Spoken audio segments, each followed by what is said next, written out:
Hey, Shalom, family. Shalom, shalom. First and foremost, we want to give all praises, all honor, all glory unto Yahweh, Bahashem Yahweh Shai, Bahashem Rakakwadash. We know cap nations of kings and priests, right?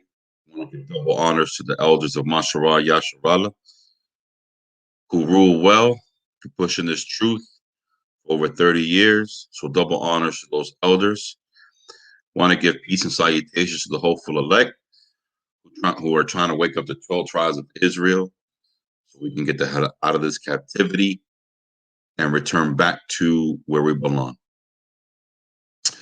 All right, today's book review is another attempt, and the reason why I'm doing these book reviews is these books are extremely important and are relevant to our studies and what we teach. Sometimes we grab these books and we do not go into them.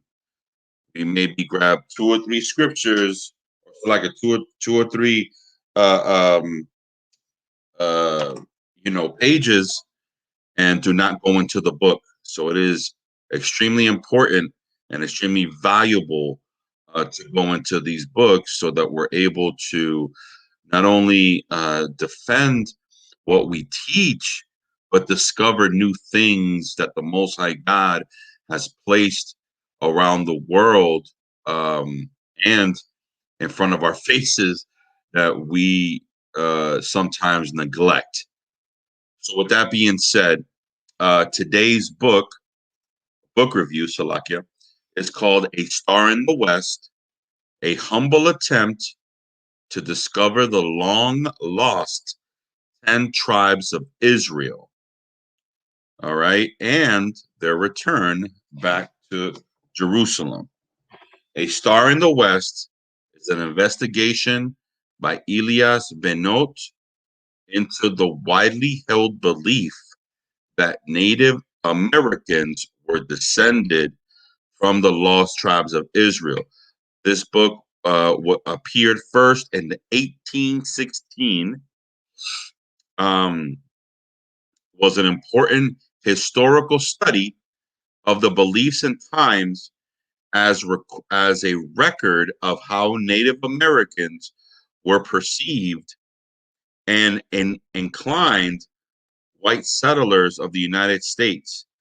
The book subsequently examines the traits, behaviors, customs, and beliefs of the tribal societies, dawning parallels between these and the ancient practices of the Israelites. All right. As you can see, I just read that. Those are my words. All right. Let's go ahead and go to the slide. So, second.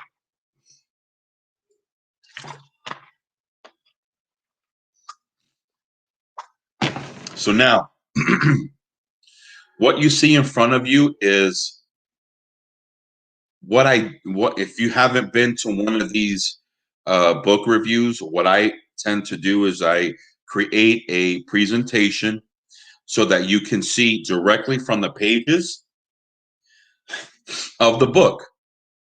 On the right-hand side of your screen in the presentation is the actual pages of the book. What I did on the left is I actually put what it was saying, right? I literally copied and pasted this. Not my words. However, this information is extremely valuable. Now watch this. This is A Star in the West, pages 111 and 112. It reads, "The Indian informed him that one of their most ancient traditions was that a great while ago they had a common father who lived toward the rising of the sun," y'all remember that, "and governed the whole world, that all the white people's heads were under his feet, that he had 12 sons by whom he administered his government, that his authority was derived from the Great Spirit by virtue of him, so like it, by virtue of some special gift from him, that the 12 sons behaved very badly and terrorized over the people, abusing their power to a great degree, so to offend the Great Spirit exceedingly, that he, being thus angry with them, so like angry with them, suffered the white people to induce spirituous liquors among them, made them drunk, stole the special gift of the Great Spirit from them, and by this means usurped the power over them. And ever since the Indians' heads were under the white people's feet, but that they had a tradition that the time would come when the Indians would regain the gift of the Great Spirit from the white people, and with their ancient power, when the white people's heads would be again under the Indians' feet. How about right? Now, as we see this, this is literally in the book, right? This is in the book. These are my words. Now, this is an exact correlation to the scriptures. Everything. There was so much in this, I could only grab a few things. So now let's go to the next slide. So those brothers and sisters who are geographically enabled, all right? The book said, from the rising of the sun. Where is the rising of the sun? It is in the east. Okay, this is not a doctrine. You don't. This is not necessarily a something you can be argued about. All you need to do is observe the what the Most High gave us. You have the east, where the east is the rising of the sun and sets in the west. So now, this is Galatians chapter 4 and verse 26. But Jerusalem, which is above, is free, which is the mother of us all. Why does that say that? Because our home is in Israel. That is where you belong. That is your natural home. And it said that our father came from the east. Again, not my words, and this is geographical. All you got to do is pay attention to where the sun rises and where the sun sets. So now let's get some scriptures, right? This is Deuteronomy chapter 14 and verse 2. For thou art a holy people unto the Lord thy God. The Lord thy God hath chosen thee to be a particular people unto himself, above all the nations that are upon the face of the earth. Now, you tell me, is this not everybody at the feet? Not just white people, of course, but this is also talking about other nations, right? We are above them. When you're at someone's feet, you're above them. When somebody's at your feet, you are above them. Okay, so now I grabbed some pronunciations in this verse, right? Special, right? To a particular treasure, right?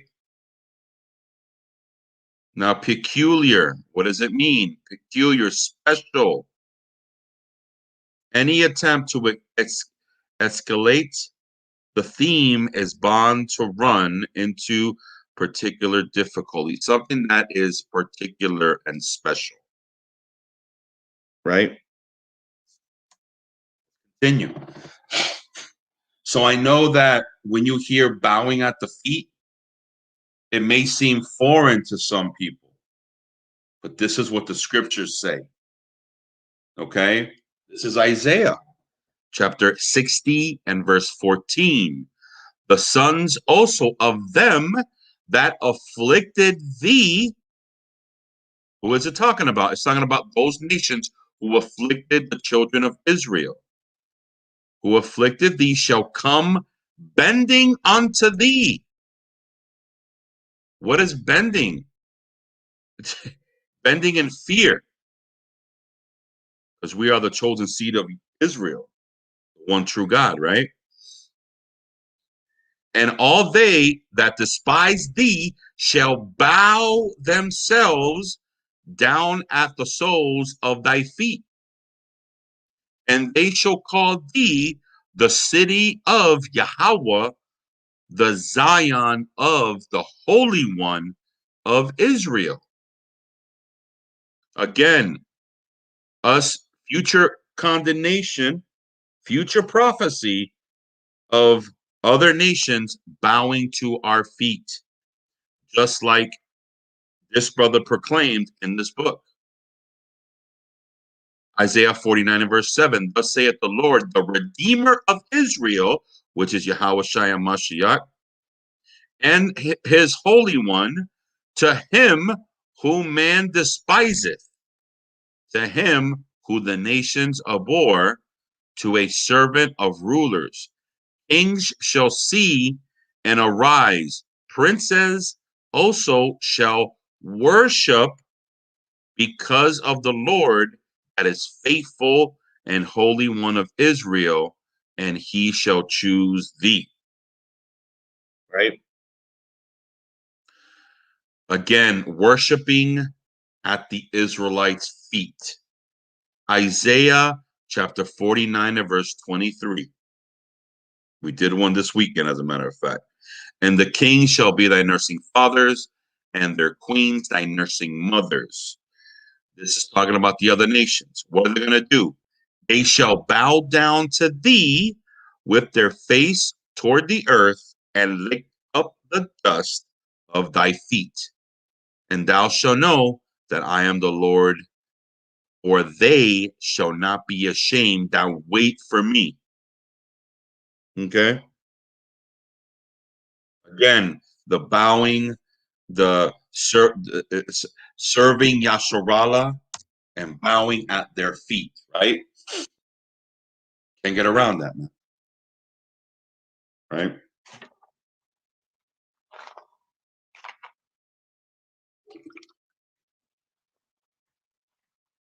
So now, watch this.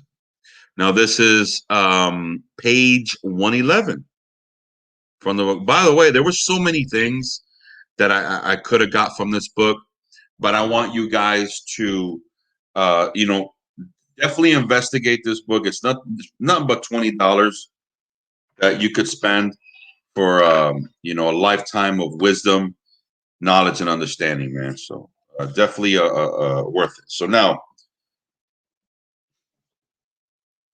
page 110, it reads, our southern Indians have also a tradition among them, which they believe that of old time their ancestors lived beyond a great river, that 9 parts of their nation out of 10 passed over the river, but the remainder refused and stayed behind.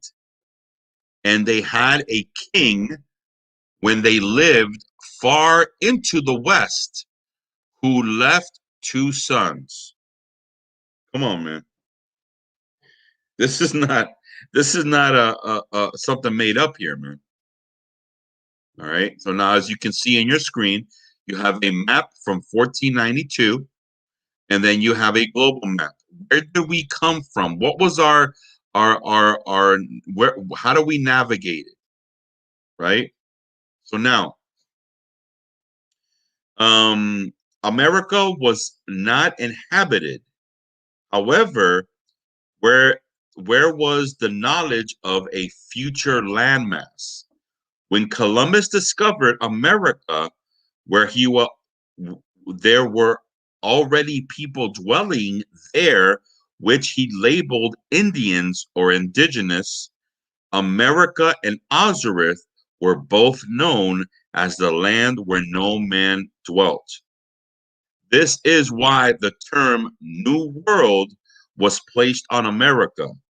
Also, do know that the covenant was called, so like the convenient was called America until the late 1400s by the explorer, choreographer Amerigo Vespucci. This is why the term Azareth is applied to the continent, although the native Indians and Hispanics are historically recorded to be the first living, other than the Europeans' invasions and established the great civilizations of the Aztec, Mayan, and Incas. So now, how did he know? Look at this map. This is a map from 1492. You have Asia, Europe, and Africa. How did he know? Very easy. He looked in Second Esdras, the 13th chapter, man. All right. We're going to continue. So now watch this, family. This is page 208, and it reads, then in another round, they repeat, he, in like manner, in regular notes, and keeping the time in dance. Another circle continued in like manner, with repeating the word wah, making in whole the divine and holy name of Yahweh. A little after this is finished, which take considerable time, they began again, giving fresh rounds, singing Hala Hala Le Ku Ho Ya. In like manner, and frequent and whole train strike in Hatalu, Hat Kalu, Hallelujah, Hallelujah, with great earnestness, favor, and joy, while each strikes the ground with a right and left, all tentatively, very quickly, but well timed. Then a kind of hollow sound drum joins the sacred choir, which excites the old female singers to chant forth their grateful hymns and praises to the divine spirit. In the redouble their quick, joyful steps in imitation of the leader of the beloved men at their feet. What are they singing here? Hallelujah, hallelujah, right? Now, Yahweh, we're mixing it up, but his true name is Yahweh, right? How do we know that? We'll get into that. This appears very similar to the dances of the Hebrews.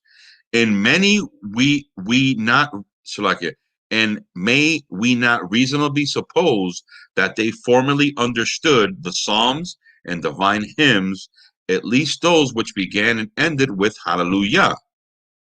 Otherwise, how come it to pass that all the inhabitants of the extensive regions of Northern and South America have and retain these very expressive Hebrew words and repeat them so distinctly, right?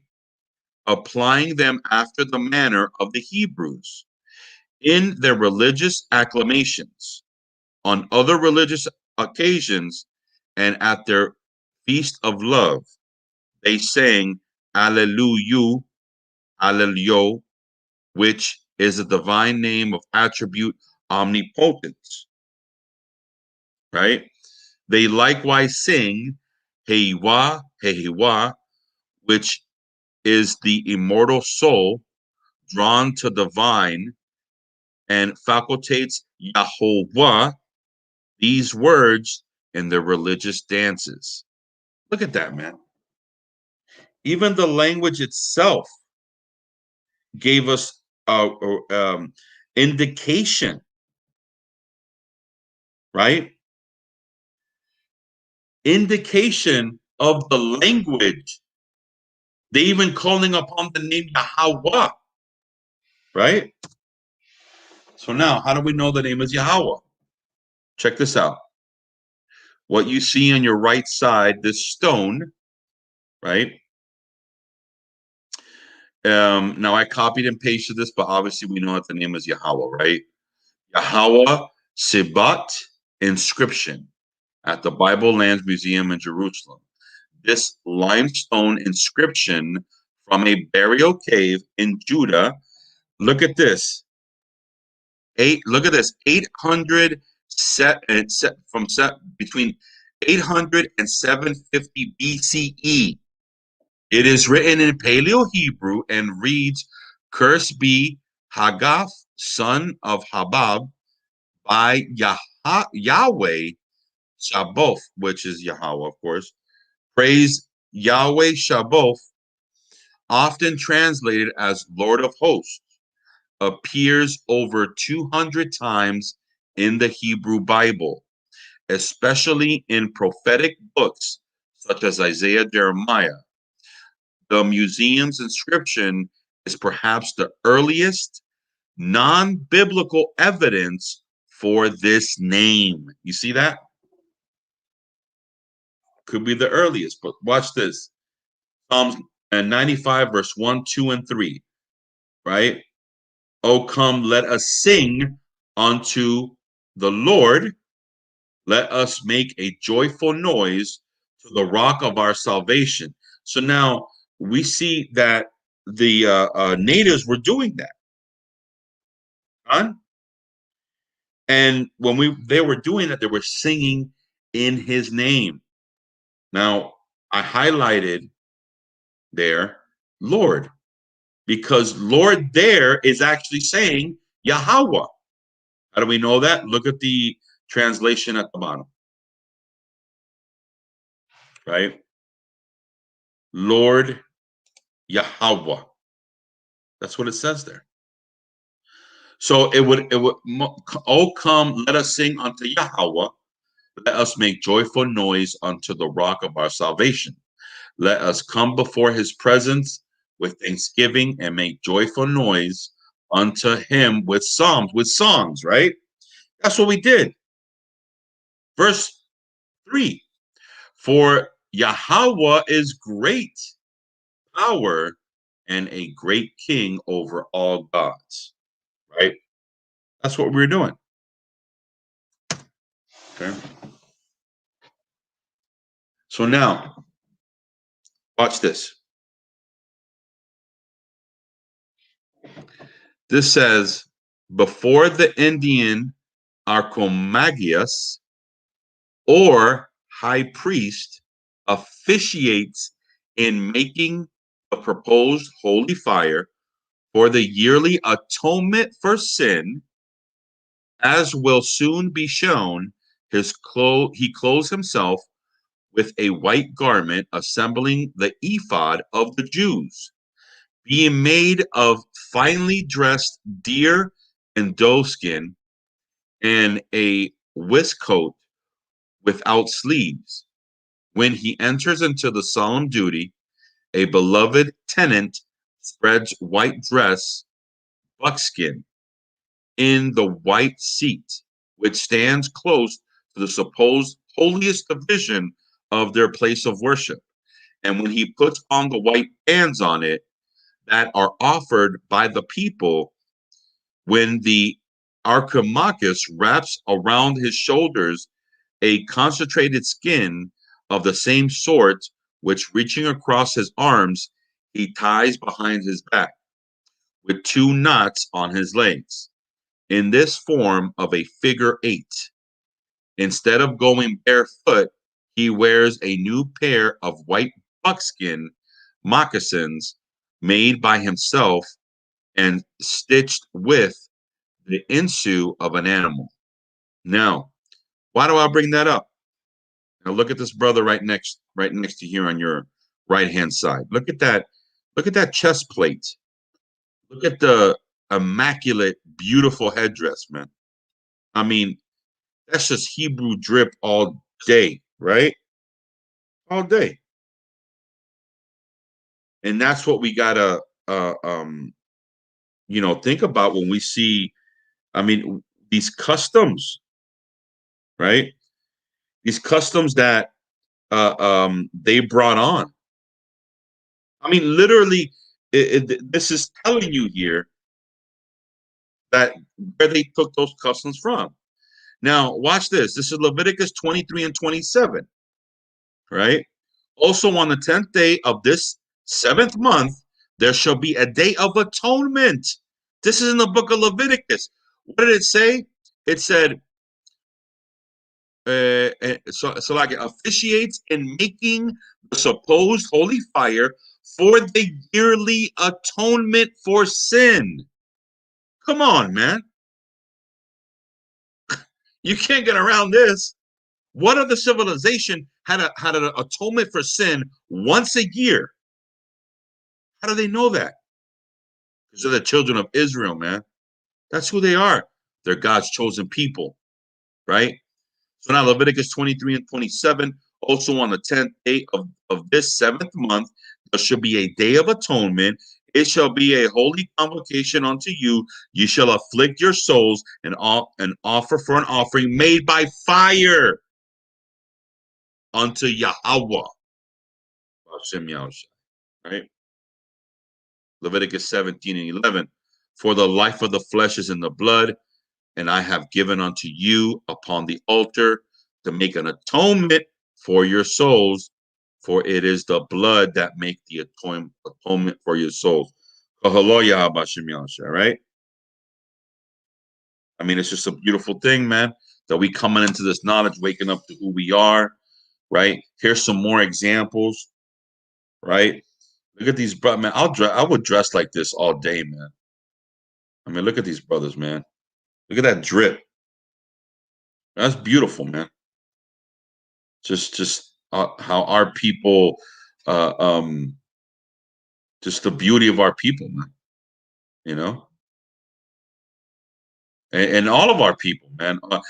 Like it says in Second Esdras, Salakia First Esdras, for we are Yahweh's 12 diverse fruits, right? We're all diverse, but beautiful in our way, man. Right? So that's it on that. That's all I got. Yasharala. Kahala Yahaba Shem Yahushai. I just wanted to, touch base on that a little bit, get y'all in the spirit of getting in these books, man. And no cap, we're gonna actually circulate a lot of these books, man, so brothers can grab and educate themselves on, man. But it's a beautiful thing, man. Coming into this knowledge, waking up to who you are, and then when it comes to the Northern Kingdom, the natives and Hispanics, man, the majority of them are going to be here in the Western Hemisphere. Why? Because here's where Judah is, and Judah woke up first. He's teaching Ephraim. Now Ephraim is teaching Ephraim to wake up the 10 tribes, and we see this coming as in prophecy, and we see that our salvation is nigh. Kahala Yahweh Shem Yahushai. We don't want to be in this captivity anymore. We want out, right? So, all those who support us, love y'all brothers, man. Love y'all sisters who support as well. This ministry is continuing, man. So definitely. Hey, Khan, hey, Shalom. That's right, Borinkin, Ephraim. That's right. That's right, man. Hey, we got to reach out to you, Ak. We got to definitely build, man. My brother, Binai Guatu, Taino Nation. All right, brother who knows who he is according to the Bible, man, and us coming back to our nationality, man, a beautiful thing. So, salute to you, brother. I mean, peace and blessings. And hey, Shalom King, Yahbashim Mashiach Barakatah, Micah Allah Shalom King. Salute. But I got like four more of these presentations. This was a short one, but I definitely got some more. So y'all stay tuned. Much love to the family. Want to give honor and glory to Yahweh Bashem Yahushai, Bashem Rakakwadash. And with that, I'm going to say shalom.